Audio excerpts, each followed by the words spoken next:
But there's another aspect of Sefirat Ha'omer, which the Rebbe spoke about in several sichot, in several talks, which is to sanctify time. We know that that Western culture,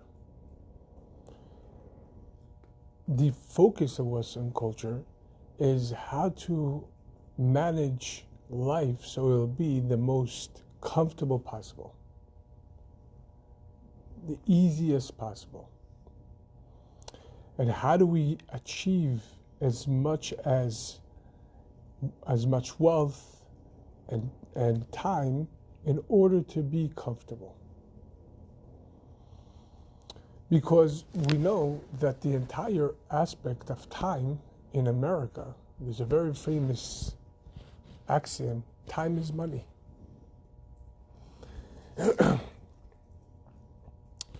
But we know that the Rebbe spoke about this phrase and it says, God forbid, time is not money, time is life. And every moment in itself is a moment in one's life. But not just in one's particular life, and the life of generations, that this particular person is a link between past and future. And therefore, every moment in one's life is not just his or her localized time, but rather it's a moment that has a global and on some level an infinite effect. Before we begin, just a very interesting history in my life, and that when I first started my tshuva process, on the practical level, it began when I used to work in the Gap on 8th Street in Broadway.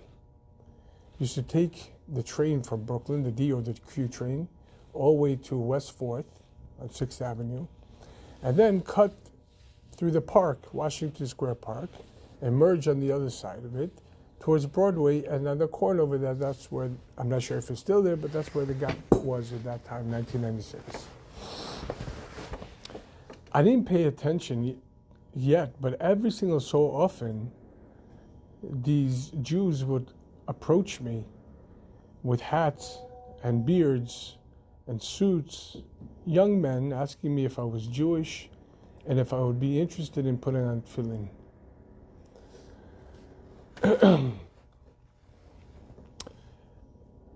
The truth of the matter, I was never, God forbid, ashamed of my Judaism. And therefore I would always tell them straight out, of course I'm Jewish, I'm from Israel, and so on and so forth. But when it came to put on tefillin, I wasn't interested in the ritualistic aspect of it. I thought it was archaic. And certainly not in such an open place like Washington Square Park, where that was my hanging out place. What I didn't realize, these were Bachrim from Hadar Torah, from the Baal Tshuva Yeshiva, and they would come there every single Friday on Miftaim, on the campaigns that the Rebbe charged us with. Once I remember walking by the park on Friday afternoon when I just got paid, and when they asked me if I would like to put on tefillin, I once again, I turned them down, but I felt I needed to contribute, so I gave $20.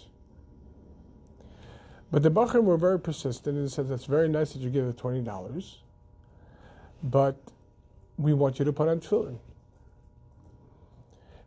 For one reason or another, I couldn't refuse, or I didn't refuse, but I agreed with a caveat to do it as quickly as possible, and to do it in an inconspicuous place in the park. Right? There's a humongous tree right by the bathrooms over there. It's a pretty thick tree, so you could hide behind it and nobody would see it. And so they put on the tefillin on me, and just as they promised, very quickly, and I went on my what's called merry little way. But from that point on, everything started changing. And one thing led to another, and the process began to pick up at a much more rapid and much more deeper pace.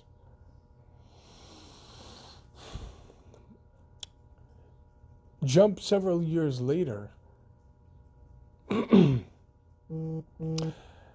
bacher who put on tefillin on me became my study partner for my rabbinical ordination.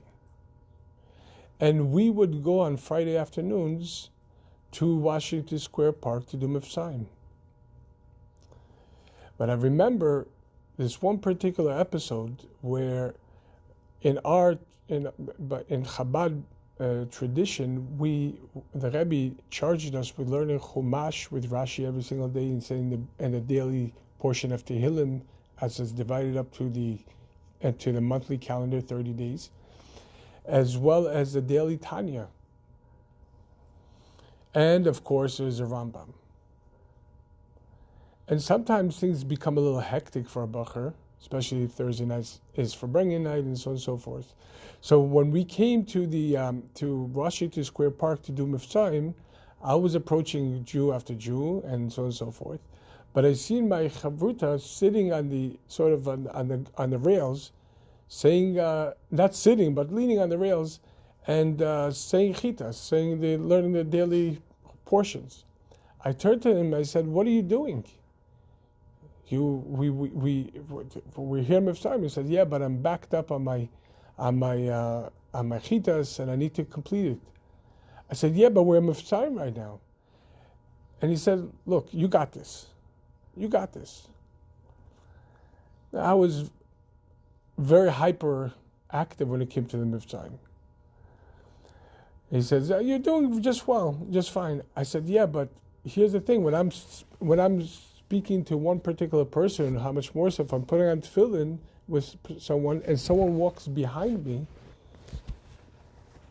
I don't have the chance to turn to him and ask him and talk to him and engage him. That's why this is what you need to do." He said, "It's okay, don't worry." I said, "Don't worry." I said, "And what if you would have said those same words 3 years ago when I was walking through the park and you were doing chitas and now you didn't engage me? Where would I be?" It's very interesting because one particular act, which is seemingly limited to a particular time, a particular place, with particular people, has an infinite effect, the trickle effect, the ripple effect. As the Rebbe explained to a scientist once, a Jew, and how much more so, the meeting of Jews is not a chemical fusion.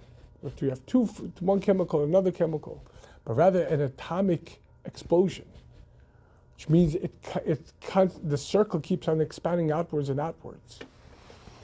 And so we must realize that every particular moment in our lives is in itself valuable, not just to that moment and not just to that particular situation of that moment, but rather has an everlasting effect. Because here I am 30 years later, and how many people are being affected by everything that we're doing over here, and so on and so forth, and it just keeps on rippling outwards. So the Rebbe says time is not money, but rather time is life. Because if one, God forbid, merely sees their life and their day-to-day as an opportunity to buy more things, to make more money,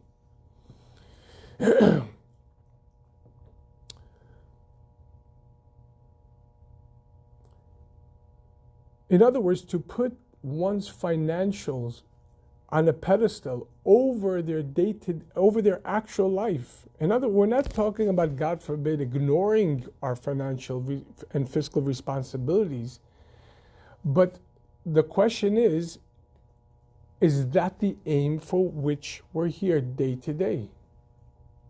When you think about it, here in America, as the Rebbe spoke about this before, the culture is such that as soon as a baby is born, the parents are already looking for a good preschool in order for the kid to be in a good preschool, so they could get into a good kindergarten, so they could get into a good elementary school, so they could get into a good middle school, so they could get into a good high school, so they could get a good university, so they could get a good job in the mailroom, so they could climb upwards and upwards and upwards in corporate. And day to day, week to week, month to month, year to year, decade to decade, the person is constantly climbing in order to be able to one day live comfortably. But at what point does he forget about living comfortably? At what point does one begin to live? Because with that trajectory, the person is going to be basically on this mouse wheel, or running a maze for 40, 50, 60, 70 years of their life, 80 years of their life. And then they're going to retire to go fishing in Florida. But what was the point of life?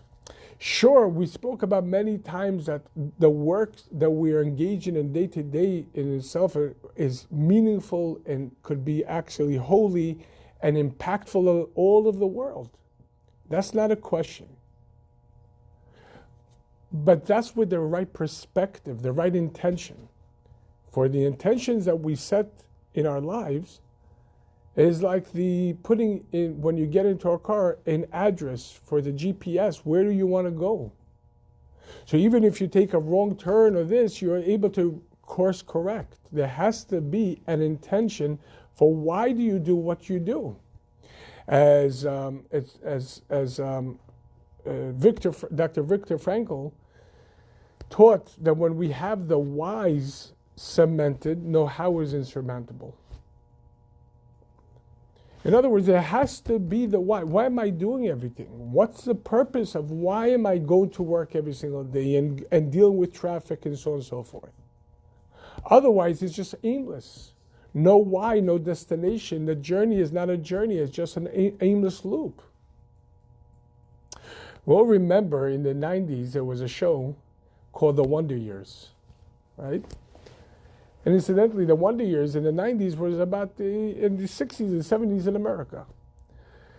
But very interesting, if we look at it now from today's 2025, if the Wonder Years would be happening today, it would be about the 90s. And we see how quickly it goes. But I remember a particular episode where the child, Kevin, asks his father, "Dad, what do you do?" And the father says, "I wake up, I fight traffic, I go to work, I come back home, I fight traffic, repeat." In other words, day in and day out. And what's the purpose? Of course, there's a purpose for everything. Once somebody wrote a letter to the Rebbe saying, "I don't find purpose and meaning in my work." And the Rebbe says, it responded back, that in itself doesn't make sense, because through your work, you're able to make, on the most rudimentary level, make enough money to be able to sustain a Jewish household, to send your children to Jewish schools, and you're able to contribute tzedakah to the community. Look how much purpose there is. But there has to be the intention. There has to be intention. Time is not money, time is life.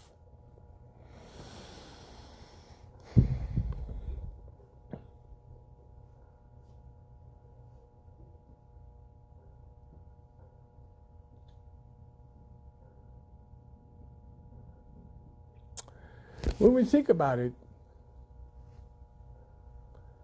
when a person whose entire purpose is to make another buck is delayed to go to a business meeting or closing, they're going to see this as an impediment to making another dollar.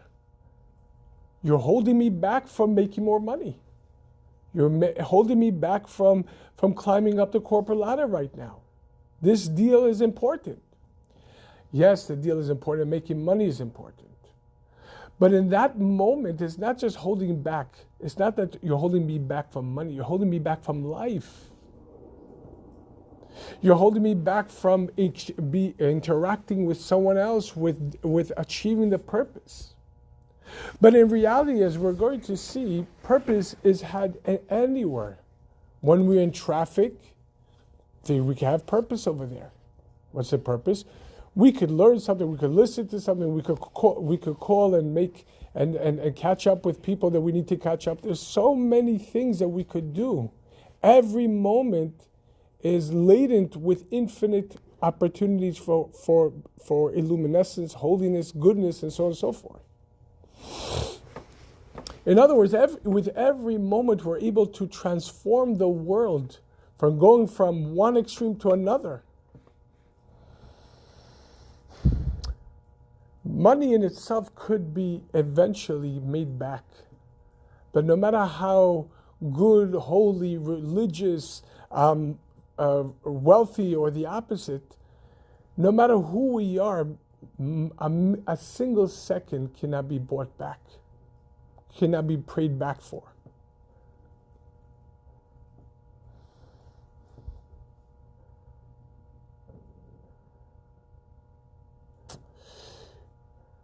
Very interesting, because our sages, and Avram Fried has an amazing song on this from 1997. It says, Adam doeg al ibud yamav, al ibud damav, ve'eino doeg al ibud yamav. Damav einom oizrim, yamav eino choizrim, damav eino oizrim. It says a person is concerned with the loss of his money, but is not concerned with the loss of his days.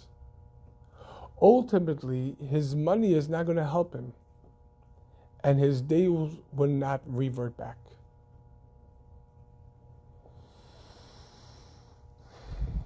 And we see, even at the most basic level, how fragile life is, and how a person, when God forbid is lo aleinu told that they're not well, that they need refuah, that they need healing,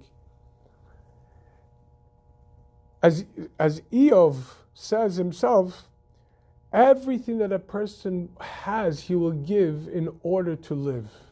In other words, and the Alter Rebbe brings this in the Tanya, that when a doctor says to a person, look, God forbid you don't have a lot of time, but there is an experimental treatment it's going to cost you. The person was willing to give all the money to live an extra moment, an extra year, an extra this, and so on and so forth.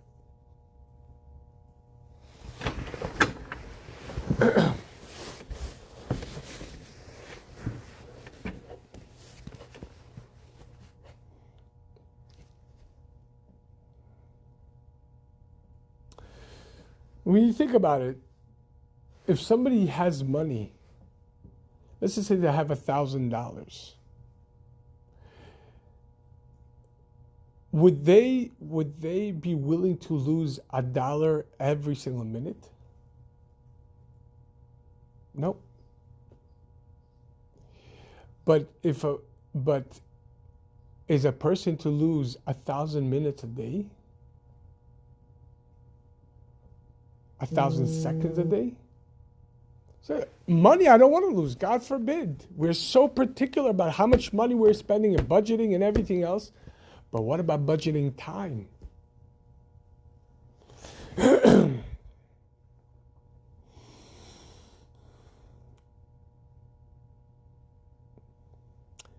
In Parsha Behar, this week's Parsha, we have a double Parsha. Parsha's Behar Bechukotai. The Torah discusses the negative precept, the mitzvah that it forbids us to loan money to a Jew with interest.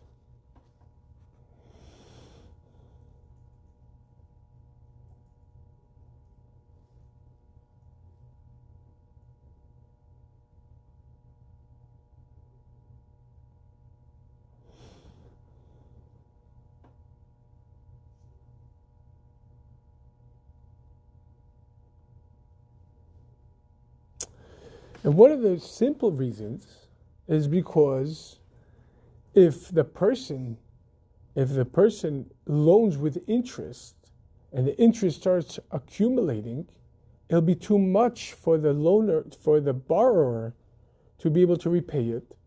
And this will prevent the borrower from borrowing in the first place. And that will create an impediment to the mitzvah Gmilus Chasadim of doing goodness and kindness, specifically with helping people when they need help, with financial help and so on and so forth.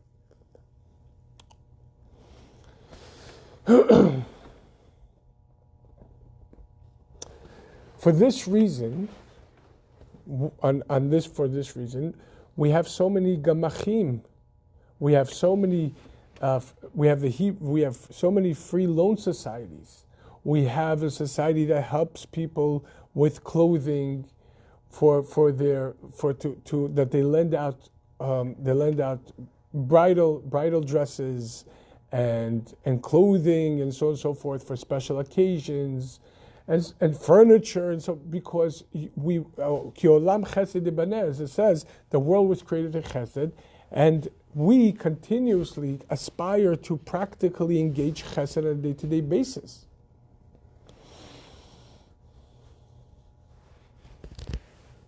But there's something much deeper than just the apprehension that perhaps the rebit, that perhaps interest will prevent chesed from occurring. The Rebbe teaches this on a much deeper and much more foundational level.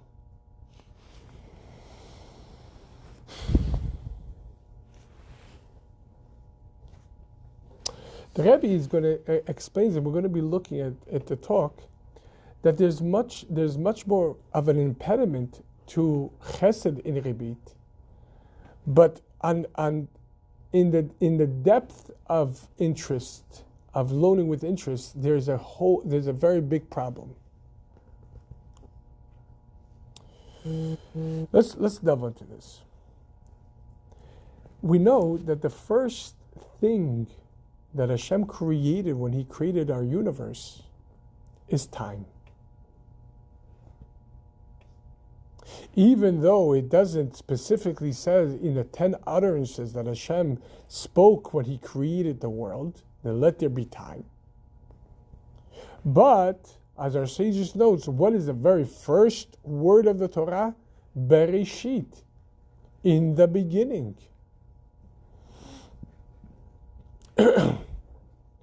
Which means time, beginning of time. So when the Torah tells us, Bereshit bara Elokim, in the beginning Hashem created, means everything began with time.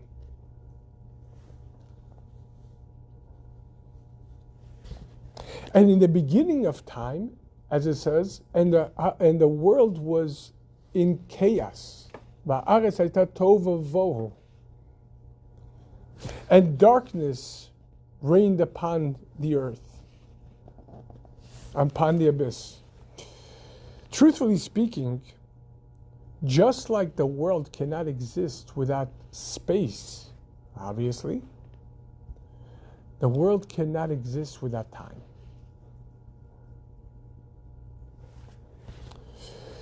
As being that even though the time is the basics and the base for the premise of the universe, just like time is, but time in itself is much more fleeting than space. We feel more and more, and often I even ask children, because I remember as a child, time would take its time. Time would take its time, right? As you grow up, you realize that, wow, a week, it's Shabbos already. You went from Shabbos to Shabbos, and it's already Shavuot. It's been more than 7 months from Rosh Hashanah. It's like how fleeting it goes, how fast it goes. COVID was literally 5 years ago. And it goes so quickly. So I turn to children and says, is it going as fast for you as well as just me as an adult? And it says, no, for us as well.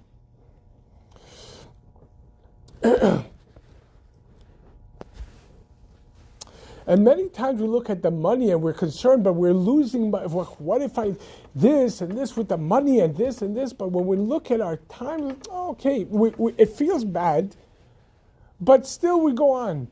But if we lost this type of money from year to year, the amount of seconds, minutes, hours that are wasted on ruminating on trivialities, worrying about events that happen in our past, enough to let them prevent us from living in the present, or being so concerned about the future. Yes, we must strategize, but the future, as we spoke about the other night, didn't occur yet. So as much as we strategize, it's not in our hands.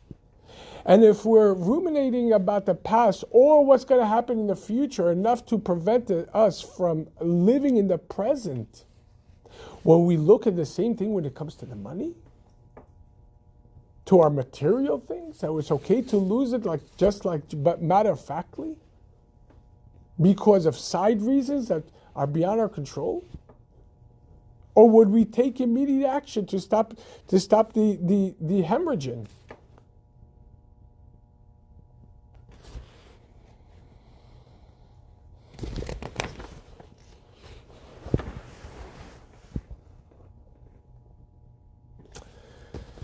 It was a very interesting study. There was two groups, and each were given a certain item. In order to get this item, one group, something like a material thing, something well worth it. But one group was instructed that in order to have this item, you have to pay. And how do you have to pay? You have to work for 4 hours in order to achieve this. On the other hand, the other group was instructed that you have to pay $50 for this item.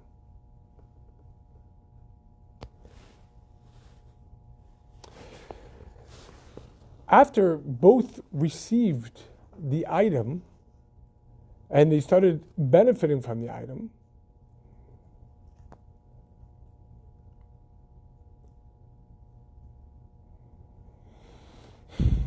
they realized that there are flaws in the item, there are flaws in the makeup of this item, etc., and it created impediments in its functionality. Those who were conducting the experiment wanted to analyze which group of the two is going to be more critical of these flaws. Is it the ones who paid $50 for this item, or those who worked 4 hours for that item?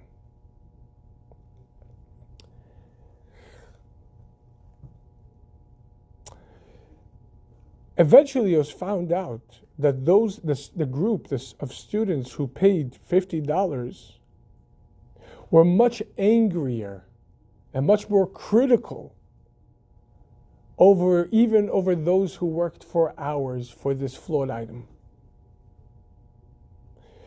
Because those who worked for 4 hours came to terms with, okay, it's flawed. It's average is best. What came out of this is truly shocking. That the up-and-coming generation looks at the loss of money much more acutely, or they feel the loss of money much more acutely than the loss of their own time and effort.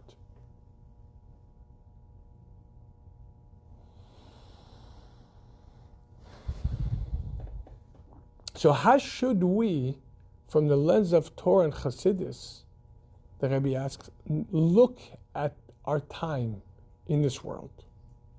How could we strategize and actually time manage? Maybe you say acutely, meaning they valued it less. those who spent their monies, they felt a much greater contempt to the fact that we spent our money and this is a flawed item.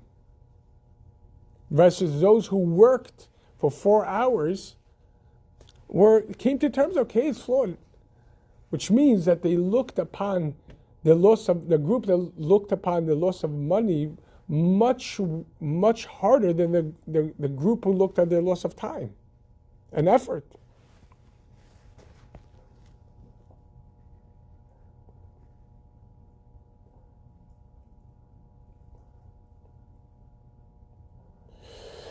Many times we aim to budget. Some of us do better, some of us don't do better. Everybody looks to budget their money and their finances. What comes in, what is being spent on, what is be able to save, etc., etc. And how do we save over time in order to create a nest egg? But when it comes to time management in itself, sometimes we're so ignorant.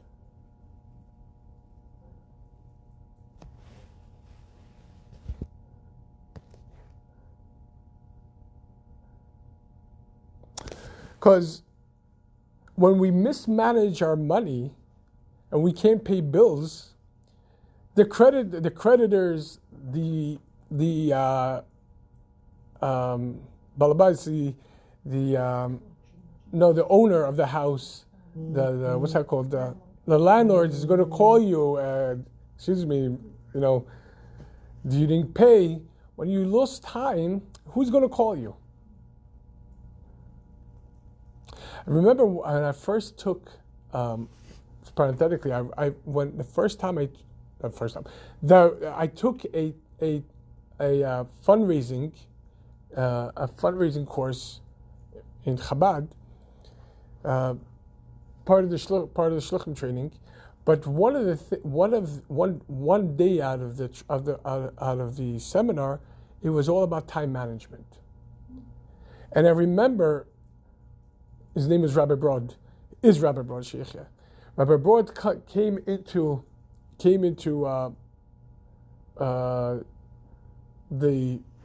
the room, tugging a box and a humongous bag. And without saying a word, he starts pulling out basketballs from this bag, and he inserts these basketballs one after the other into this box. And there was just enough room in that box for 6 basketballs. It's a pretty big box. And he turns to us. He says, "Is the box full?"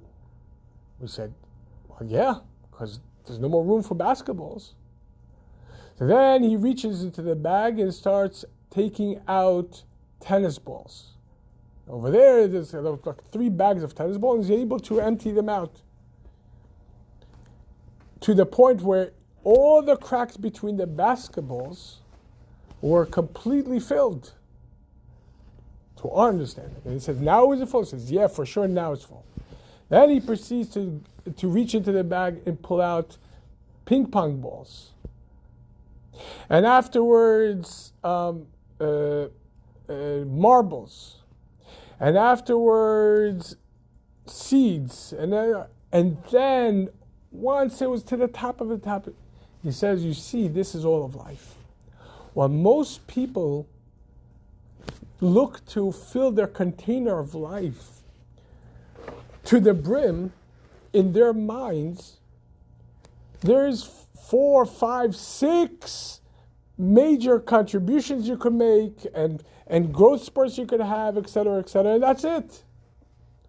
But in reality, there's no end to how much we could accomplish, and you could go more and more and deeper and deeper.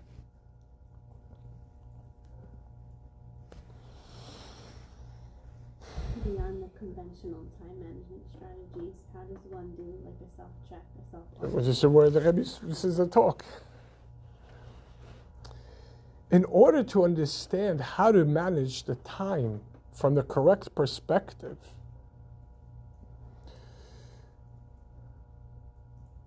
we have to create a time management skill in our life. And we have to be very serious about it. We have to sit with ourselves and ask ourselves, how much time do I need to devote to my family? How much time do I need to devote to davening and learning? How much time do I need to devote to work? How much time do I have to meet out for communal work, for doing chesed and kindness, etc.? Even if we are apprehensive whether or not we could be accurate with that budgeting, but we must work on it. We must attempt it. The previous Rebbe once related that when he was a child, he would receive money for, in Likutei Diburim, the previous Rebbe discusses where as a child his father, as the righteous minhag, the righteous custom is to pay your child to learn Mishnayot or Tanya by heart. So the previous Rebbe learned whole sets of Mishnayot and eventually the entire Seder, or the entire 6 Starim, and he would receive money for it. And once there was a question: what should he do with this money? Should he buy a book that he was looking to learn from in order to add to his library, or should he buy a pocket watch? A watch. Eventually, he decided to buy the watch. Why? Because he said, he wrote that when he would look at the watch, it would inspire him to learn more in the books.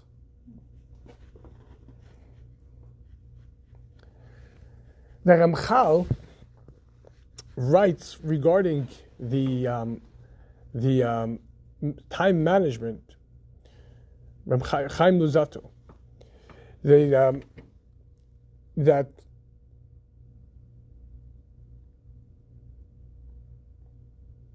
the Yetzer Hara, one of the Yetzer Hara's ploy is to burden the Jew, to make the service of the Jews seem burdensome, difficult. Why? So they won't have time to think about their life and their management of time, the management of time in their life. It's a ploy.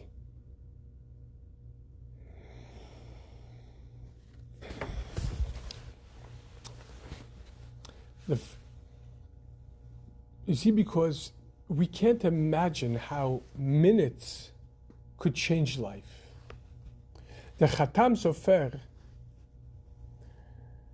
Rabbi Israel Meir Kagan, once made a siyum on the Shas, on the entire Talmud.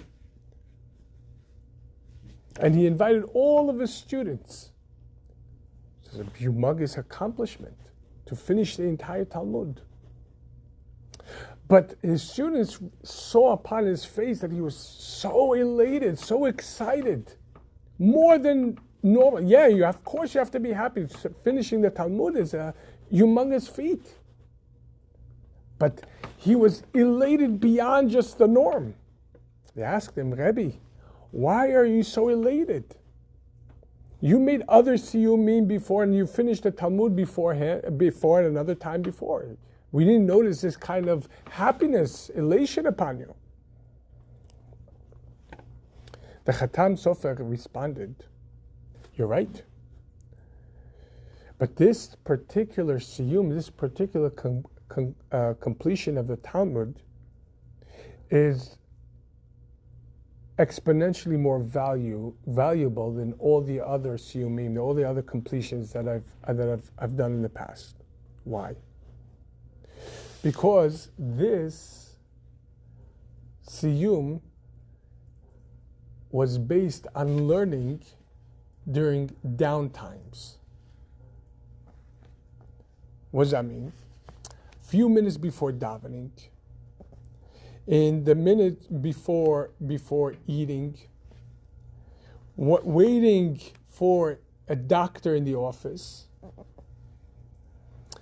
In other words, in between times, in between the cracks, that's what I was learning. And in all those minutes, waiting over here and doing over here and so on and so forth, I was able to eventually complete the entire Talmud. This is why I'm excited. I remember when I used to learning Kollel after getting married. Kollel, at that point I lived in Flatbush, and would travel every morning to Crown Heights. The Kollel at that point was behind 770.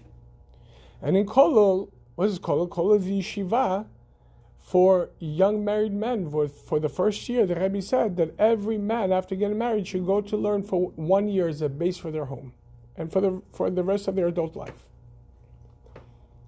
So I would go and we would learn Talmud, we would learn Shulchan Aruch. I completed my entire smicha over there for the most part. But I fondly and deeply remember and yearn for those moments that I would take the train to Crown Heights and come back.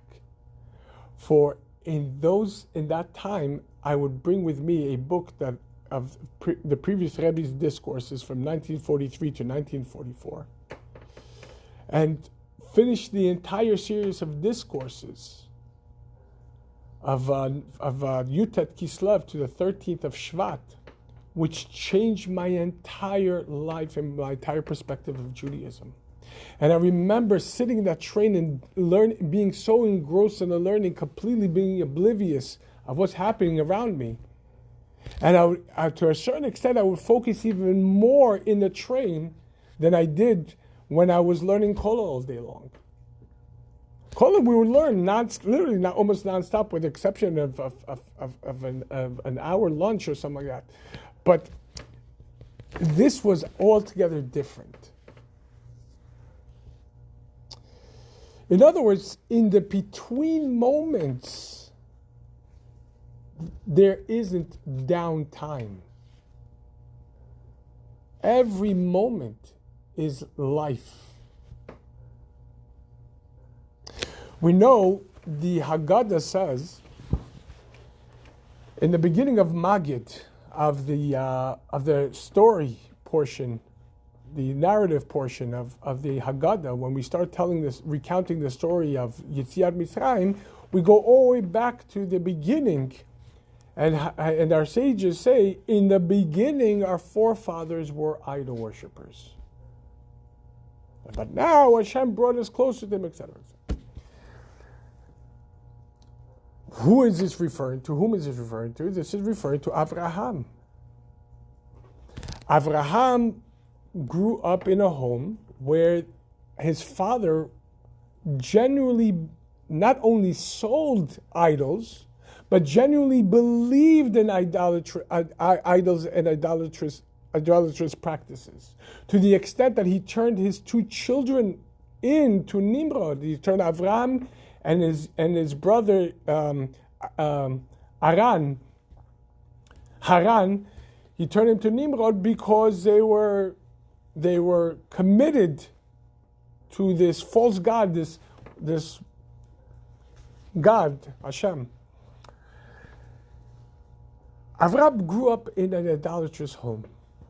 And Maimonides, in the laws of idol worship, tells us that in the beginning, Avraham Avinu also practiced idol worship.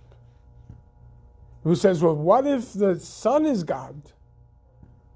And then he saw that it wasn't God because, in his estimation, the sun only shines on a portion of the day, and God would have to be active throughout the entire, all day, every single day, throughout every single day of the year. Then could it be the sun, could it be the clouds? Could it be this? Could it be the water? Eventually, he came by process of elimination and process of continuous inspection and assessment and delving to the maskana that yesh manhig lebirozu, that there is one God who spins the world, who presides over every single aspect of this world.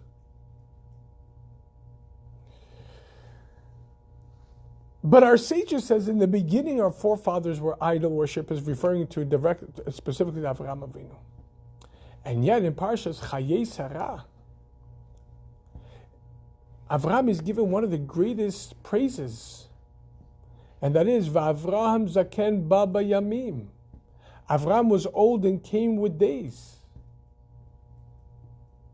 And as our sages explain, that there's one thing to be old, but it's another one, he came with days, that he came to this ripe old age, and he brought every day into it. In other words, every day was utilized 100%. The Rebbe, in an assessment to the Haggadah, asks a question: how do we reconcile these two statements? Avraham Avinu was first an idol worshiper, with every day of his life, means from the day he was born, he was already actively, there wasn't a single down day. Rebbe explains, because even in the down, when Avraham was worshipping idols, it wasn't because he was looking to worship, he was looking for the truth. So even the downtime was part of the climb. And as a matter of fact, the Zohar says that this is one of Avraham's greatest accomplishments, time management. That every moment, no matter how global or how local, how minuscule it looked, was absolutely precious and utilized.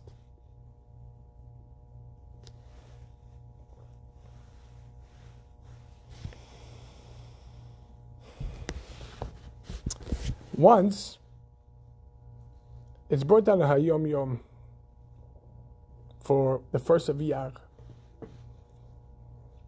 Says that once in front of the Rebbe Rashab, the fifth Lubavitch Rebbe, it was once said that the Alter Rebbe's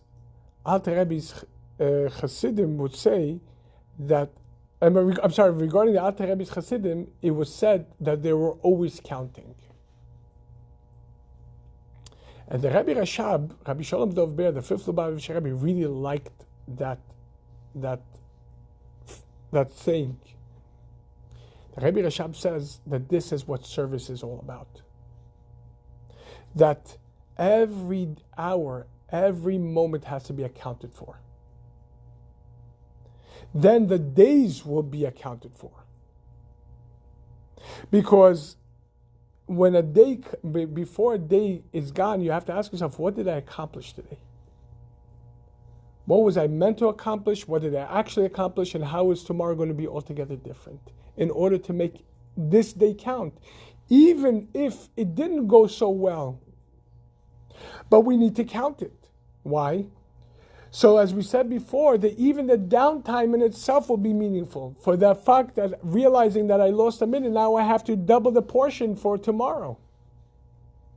It doesn't excuse it, but that the greatest light emanates from darkness, and least because of the darkness, great light is going to come. Because of this void of time, I'm going to bring much more light tomorrow. We'll continue this next week.